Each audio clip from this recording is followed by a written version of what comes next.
Hello students, beginning for Vikunj geography chapter number 1 resources and development के part 2 में आपका स्वागत है। आज का हमारा टॉपिक है सस्टेनेबल डेवलपमेंट। हम देखेंगे क्या होता है। देन कुछ जो अर्थ समिट इंडिया में हुए हैं, वर्ल्ड वाइड हुए हैं, उसको हम देखेंगे। लाइक रियो डी जेनेरियो है, वो हम देखेंगे। देन हम देखेंगे रिसोर्स प्लानिंग क्या होता है और इंडिया को रिसोर्स प्लानिंग की ज़रूरत क्यों है और कौन से ऐसे स्टेप्स हैं जो रिसोर्स प्लानिंग के लिए फॉलो किए जाने ज़रूरी हैं। तो आइए शुरुआत करते हैं अपनी इस वीडियो की। सबसे पहले डेफिनेशन के साथ सस्टेनेबल डेवलपमेंट क्या है, इस वर्ड को कैच करें तो sustainable development that means sustain. Okay, that means कि वो डेवलपमेंट जिसमें कि क्या है कि हम डैमेज ना करें एनवायरनमेंट को, अपने सिर्फ डेवलपमेंट को ध्यान में रखते हुए। ये नहीं देखना हमें कि हमें अपना डेवलपमेंट करते जाना है और एनवायरनमेंट पे उसका क्या इंपैक्ट पड़ रहा है इसको हम बिल्कुल इग्नोर कर दें। नो। और दूसरी चीज़ ये कि हमें ये नहीं सोचना कि आज हम जी रहे हैं तो हम सिर्फ हमें प्रेजेंट से हमें मतलब है और उसके लिए हम क्या कर दें कि फ्यूचर जो हमारे आने वाली जनरेशन है उनके लिए कोई रिसोर्स हम छोड़कर ही ना जाएं। ठीक है ना, तो उनकी नीड्स को हम ध्यान में रखें ही ना।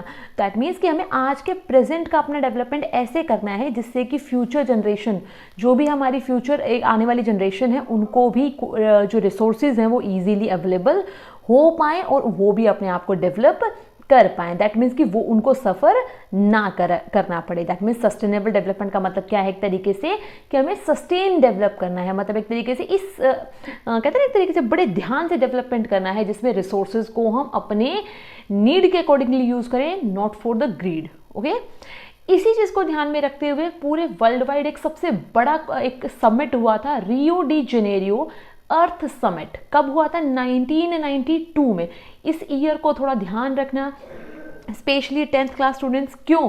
क्योंकि ये आपके 1 मार्क्स के क्वेश्चन में पूछने के चांसेस बहुत ज़्यादा हो जाते हैं। ओके, ये कहाँ पे हुआ था ये आपको पता होना चाहिए। रियो डी जेनेरियो ये जगह का नाम है। कहाँ पे है? ये ब्राज़ील में। ओके, तो वहाँ पे हुआ था ये कब? जून 1992 में हुआ था ये। ओके, और इसमें 100 heads of state, that means 100 से ज़्यादा देशों ने, अराउंड 100 कंट्रीज ने इसमें अपना पार्टिसिपेशन दिया था। दैट मीन्स कि इसको अटेंड किया था और ये सबसे पहला इंटरनेशनल अर्थ समिट के तौर पे इसको हम देखते हैं। ओके, देन इसमें क्या किया गया था? अडॉप्ट किया गया था। सब क्या किया? अडॉप्ट किया किस चीज़ को? एजेंडा 21 को। एजेंडा 21 का मतलब क्या था कि हमें क्या अचीव करना है? Sustainable development. दैट मीन्स हमें 21st सेंचुरी तक आते आते हमें क्या करना है? डेवलपमेंट तो करना है, पर डेवलपमेंट कैसा होना चाहिए? हमारा सस्टेनेबल होना चाहिए। दैट मीन्स फ्यूचर नीड्स को भी, फ्यूचर जनरेशन की नीड को भी हमें इग्नोर नहीं करना। ओके, इसी चीज़ को ध्यान में रखते हुए क्या किया गया, एक तरीके से एक जो इन सब लोगों ने जो एक कन्वेंशन साइन किया जिसमें क्या देखा गया कि हमें क्या है? एनवायरमेंट प्रोटेक्शन, दैट मीन्स हमें एनवायरमेंट को प्रोटेक्ट करना है, सोशियो इकोनॉमिक डेवलपमेंट भी अपना करना है और जो भी अर्जेंट प्रॉब्लम्स हैं उन सबको ध्यान में रखते हुए ग्लोबल लेवल पे अपना डेवलपमेंट और सारी चीज़ों को ध्यान में रखकर अपनी सारी चीज़ें करनी है। इस चीज को देखते हुए एक डिक्लेरेशन साइन किया गया। क्या था? Global climatic change and biological diversity को ध्यान में रखते हुए। दैट मीन्स कि हमें क्या है, डेवलपमेंट करते करते ग्लोबल जो एक तरीके से ग्लोबली जो हार्म हो रहा है, ग्लोबल जो एक तरीके से हमारा जो डेवलपमेंट है उसमें बहुत सारे चेंजेस आ रहे हैं। जैसे मैंने आपको बताया था last time, like global warming है, ओजोन लेयर डिप्लीशन है, ये सारे चेंजेस आ रहे हैं ना ड्यू टू डेवलपमेंट। क्योंकि हम डेवलपमेंट तो कर रहे हैं अपना, बट इन सारी चीज़ों को हम एकदम इग्नोर करके चल रहे हैं। तो इन सारी चीज़ों को ध्यान में रख के एक डिक्लेरेशन साइन किया कि आपको किन किन चीज़ों का ध्यान रखना है।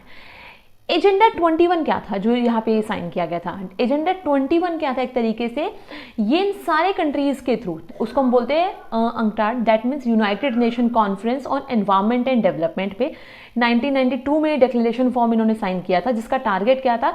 अचीव करना है global sustainable development. That means इसमें क्या है कि जितने भी कंट्रीज इस समिट में आए थे ना वो सब क्या करेंगे? देखो, कुछ कंट्रियों के क्या है, कुछ कॉमन गोल्स होते हैं, कुछ कॉमन एक तरीके से इश्यूज होते हैं या फिर कह सकते हो डेवलपमेंट गोल्स हैं, या ये कह सकते हो कि कुछ कॉमन प्रॉब्लम्स होती हैं जिनको मिलकर इनको सॉल्व करना है। क्या है? एनवायरमेंटल डैमेज, बता ही चुकी हूँ। जैसे जैसे हमारा डेवलपमेंट हो रहा है वर्ल्ड वाइड, सभी लोगों का एनवायरमेंटल डैमेज होता जा रहा है, तो इस चीज़ को कम करना है। बहुत सारे कंट्रीज में पॉवर्टी बहुत ज़्यादा है, तो उसको लेकर कुछ ऐसी क्या नाम है पॉलिसीज़ चलानी है। जैसे आपको पता होगा यूनेस्को वगैरह है, ये इन सारी चीज़ों पे बहुत ज़्यादा ध्यान देते हैं। ओके, डिजीज़ेस बहुत ज़्यादा वर्ल्ड वाइड बहुत ज़्यादा थी, तो उनको हमें ध्यान में रखकर चीज़ें करनी है। तो उसके लिए आके वर्ल्ड ऑर्गेनाइजेशंस बनाई गई जिनका काम क्या होता है इन्हीं सारी चीज़ों से रिलेटेड। जैसे अभी वर्ल्ड वाइड पेंडेमिक है, कोविड पेंडेमिक, तो उसको लेकर भी वैक्सीनेशन वगैरह बहुत सारी कंट्रीज़ ने मिलकर बनाए थे, वैक्सीन ड्राइव चली थी ना, तो ऐसी। देन कॉपरेशन करना है, दैट मीन्स जो कॉमन इंटरेस्ट है उन सारी चीज़ों को ध्यान में रख करके एक दूसरे को अपनी रिस्पॉन्सिबिलिटी समझनी है। और सबसे मेन चीज़, सभी कंट्रीज़ को जो लोकल गवर्नमेंट है वहाँ जो एक तरीके से जो सबकी गवर्नमेंट है वो अपने खुद के एजेंडा 21 बनाए कि उनको 21st सेंचुरी तक पहुँचते पहुँचते अपने यहाँ पर किस तरीके का डेवलपमेंट करना है, इस चीज को अपने को ध्यान रखना है।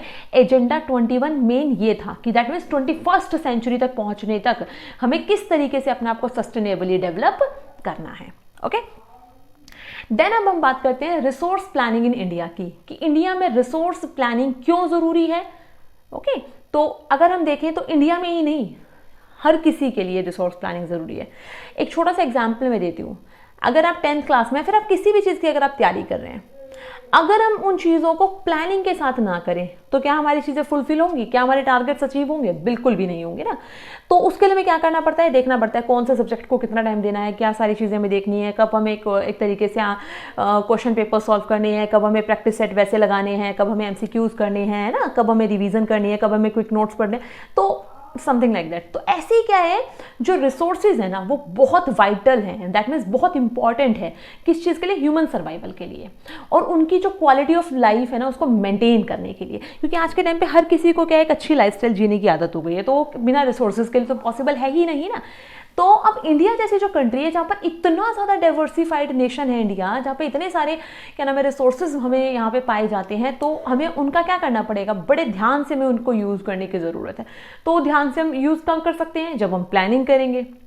अब कैसे प्लानिंग? दैट मीन्स आप देखेंगे हमारे कंट्री में क्या है, झारखंड है, छत्तीसगढ़ है, मध्य प्रदेश है, यहाँ पर क्या है, मिनरल्स एंड कोल डिपॉजिट्स बहुत ज़्यादा है, बट अदर रिसोर्सेज कम है, इंफ्रास्ट्रक्चर वगैरह उतना अच्छा नहीं है।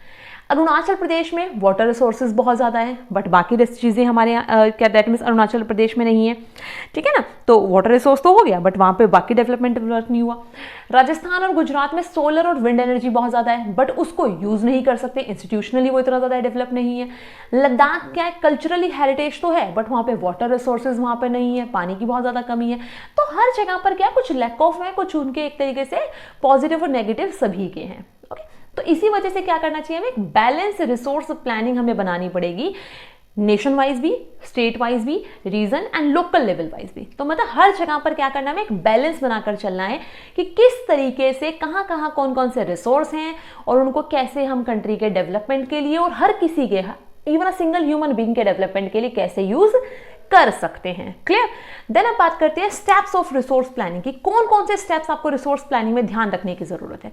आप होता है ना कि क्या नाम है, आप जब अपना सिलेबस कंप्लीट करते हो तो भाई मुझे पहले चैप्टर पढ़ना है, फिर मुझे क्या नाम है एक रिवीजन थॉरोली दोबारा देना है, फिर मुझे क्वेश्चन आंसर सॉल्व करने हैं, है ना, फिर मुझे MCQs करने हैं, तो इस तरीके से फिर मुझे मैप वर्क करना है। तो आप करो ना स्टेप वाइज। तो ऐसे इसमें रिसोर्स प्लानिंग के भी स्टेप है। पहला स्टेप आता है identification and inventory of resources across the regions of the country. That means कि पूरे कंट्री में, हम इंडिया की बात कर रहे हैं तो हम इंडिया की ही बात करें अभी यहाँ पर, कि पूरे हमारे इंडिया में कहाँ कहाँ पर कौन कौन से रिसोर्सेज हैं, सबसे पहले आपको ये पता करना है। क्लियर? तो ये पता करने के लिए आपको क्या करना पड़ेगा, सर्वे करनी पड़ेंगे, मैपिंग करनी पड़ेगी। दूसरी चीज, वो रिसोर्सेज कैसे हैं, कितनी क्वांटिटी में है, कैसी क्वालिटी है, आपको ये देखना पड़ेगा। तो क्वालिटेटिव एंड क्वांटिटेटिव एस्टिमेशन भी आपको उनका लगाना पड़ेगा कि वो रिसोर्सेज हैं कैसे, है ना, कि उसके ऊपर क्या नाम है एक तरीके से उसका कहाँ कहाँ पे कितने लोग उसको यूज कर सकते हैं। तो ये सारी चीजें आपको उसके अंदर देखनी पड़ेगी। नेक्स्ट होता है इवॉल्विंग अ प्लानिंग स्ट्रक्चर, कि किसकी दैट मीन्स इसमें टेक्नोलॉजिकल स्किल देखेंगे कि जहाँ वो रिसोर्सेज हैं वहाँ पर हम टेक्नोलॉजिकली उसको यूज़ कर भी सकते हैं या फिर नहीं कर सकते, वहाँ पे तो टेक्नोलॉजिकल डेवलपमेंट है या फिर नहीं है, इंस्टीट्यूशनल सेटअप हो सकते हैं या फिर नहीं हो सकते, हर जगह पर सारी चीज़ें पॉसिबल नहीं होती ना, तो हमें वो चेक करना होगा। Then matching the resource development plans with overall national development plans.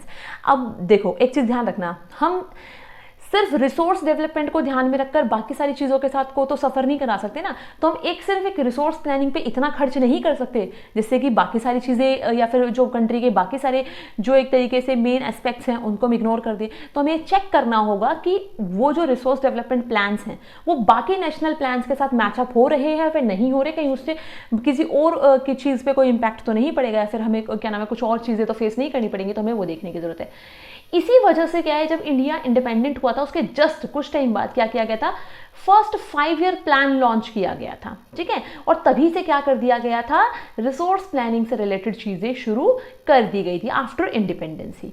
Okay, तो फर्स्ट 5 ईयर प्लान्स क्या है, ये सारी चीज़ें मैं आपको ज़रूर बताऊंगी। अगर आप शॉर्ट वीडियोस देखते हैं तो आपको इस जानने को ज़रूर मिलेगा और बहुत जल्दी मिलेगा, सो आप इसका इंतज़ार कीजिए। तो इसी के साथ इस वीडियो को मैं यहीं पर ख़त्म करती हूँ। वीडियो को पूरा देखें, अच्छे से देखें, जिससे आपको पूरी वीडियो समझ में आए, क्योंकि ये जो वीडियो है बहुत ज़्यादा इंपॉर्टेंट है एग्जाम पर्पज़ से आपके, ठीक है। तो इस वीडियो को पूरा देखें, जितना ज़्यादा हो सकता है अपने दोस्तों के साथ शेयर करें, लाइक करें, चैनल को सब्सक्राइब करें। Okay, good luck students, thanks for watching.